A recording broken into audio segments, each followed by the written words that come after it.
La duda, primero muy buenos días país, como de costumbre, muchas gracias al Señor Jesús por permitirnos traerle comentarios de calidad todos los días. Y este es un tema que ha generado mucho debate desde su promulgación. Se trata de la ley que crea la Dirección Nacional de Investigaciones, la Ley 1-24. Fue la primera ley del año 2024 y yo quiero hacer un preámbulo para que la gente entienda un poco este contexto. Y es que este es un proyecto de ley que viene desde mucho tiempo atrás, viene incluso, he visto proyectos desde el 2010 que realmente buscaban fortalecer todo lo que tiene que ver con materia de defensa nacional y ampliar el marco jurídico, modernizarlo. O sea, era en esencia un proyecto de ley que buscaba fortalecer la seguridad. Y pues en el año 2020 se inicia un nuevo desafío que quedó pues de alguna manera venció o perimió, como se dice en el ámbito legislativo, proyectos que se habían hecho de manera anterior, y el Poder Ejecutivo, en nombre del presidente Luis Abinader, sometió este nuevo proyecto que luego se convirtió en ley. Ahora, ¿qué es lo que pasa? Como proyecto, excelente, buscaba, como dije, fortalecer el marco jurídico para la Dirección Nacional de Investigaciones, algo que existe en otros países, no es nada nuevo. Pero, ¿cuál es el elemento disruptivo? Bueno, que hay algunos artículos, especialmente el artículo 11 de esa ley, que evidencia que afecta y vulnera derechos fundamentales, sobre todo con el tema de privacidad, porque son leyes, es un artículo que le da de alguna manera un suprapoder a la Dirección Nacional de Investigaciones de poder obtener informaciones relevantes sobre una persona sin la orden de un juez. Y esto pues generó críticas inmediatamente, donde el tema se analizó de muchas maneras y quisieron politizarlo. Y yo quiero salirme un poco de la política en este momento y tratarle de explicar a la gente para que haga su propio juicio.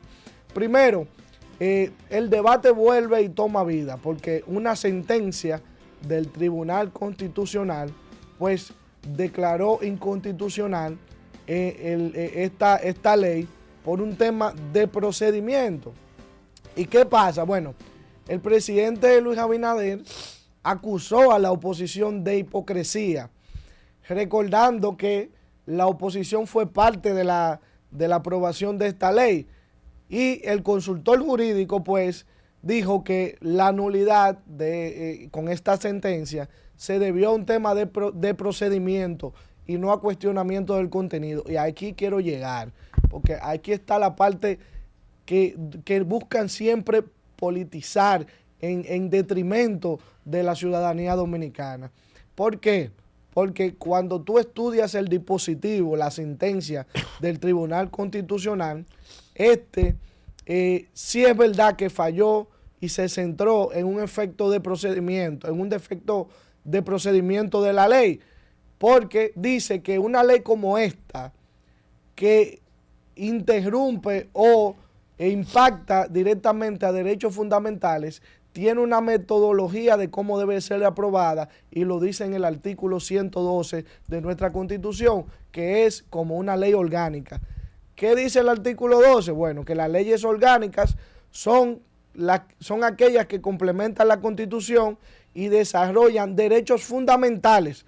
Por consiguiente, el Tribunal Constitucional determinó que esa ley afecta a un derecho fundamental. Entonces, mira cómo, lamentablemente, cuando un tema de complejidad, ¿verdad?, técnica jurídica, la queremos politizar, el consultor jurídico nos dice que el Tribunal Constitucional declaró la ley inconstitucional por un tema de procedimiento. Pero ¿qué es lo que dice el Tribunal Constitucional? Claro que de procedimiento, porque esa ley afecta a derechos fundamentales, y cuando se afecta a derechos fundamentales, que fue la queja de la oposición, que fue el recurso de apelación, pues tiene una manera el Congreso Nacional de aprobar ese tipo de ley, porque son leyes que tienen otro peso, de otra determinación. Entonces, ¿por qué querer engañar a la gente diciendo, no, fue un error procedimental, pero un error procedimental que, como siempre se advirtió, buscaba entregar un poder desmedido al Poder Ejecutivo y al presidente Luis Abinader?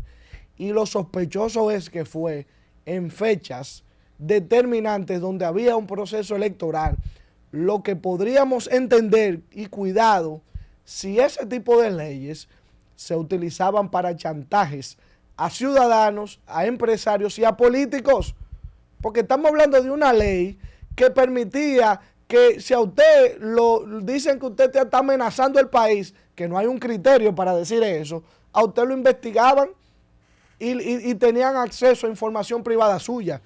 Y ese acceso, pues, eran herramientas que podían permitir hasta un chantaje en cualquier tipo de decisión. Y aquí estamos claros, yo estoy claro de lo que estoy hablando y ustedes lo saben. Empresarios que los chantajearon, políticos, ciudadanos. Medidas como estas solamente se dan en dos escenarios. Primero, en países desarrollados. ¿Por qué? Porque tienen amenazas terroristas, como China, Estados Unidos, la India. ¿Y cuál es el segundo escenario? Países de dictaduras. Países con síntomas de dictaduras, donde el control absoluto está en manos del Poder Ejecutivo y lo usa desmedidamente. Entonces, no quieran venir a engañar al pueblo, y cuidado si intentan simplificar el dispositivo de esa sentencia, que no fue por un error de forma, fue porque afecta directamente, indirectamente, un derecho fundamental de la gente. Y eso es una ley que fue aprobada ya, tiene casi un año.